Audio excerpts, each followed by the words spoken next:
তাকে মেরে ফেলা জায়েজ।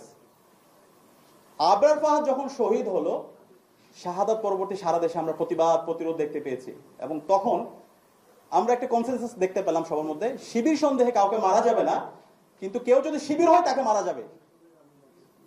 কেউ যদি শিবির হয়, যখন কোনো শিক্ষার্থী নির্যাতন হয় তখন এটা খোঁজা হয় সে কি শিবির, সে যদি শিবির হয় তাহলে প্রতিবাদ করা যাবে না, অথবা মিডিয়াগুলো ওইভাবে ফ্রেমিং করা হতো। আজকে জুলাই বিপ্লবের মাধ্যমে এদেশের সকল শিক্ষার্থীরা মুক্তি পেয়েছে এবং ইসলামী ছাত্র শিবিরও মুক্তি পেয়েছে। এই জুলাই বিপ্লব পরবর্তী আমরা বলতে চাই, এই স্বাধীন বাংলাদেশে কোনো পরিচয়ের কারণে কাউকে ফ্রেমিং করে কাউকে নির্যাতনের আমরা বৈধতা দিব না ইনশাআল্লাহ।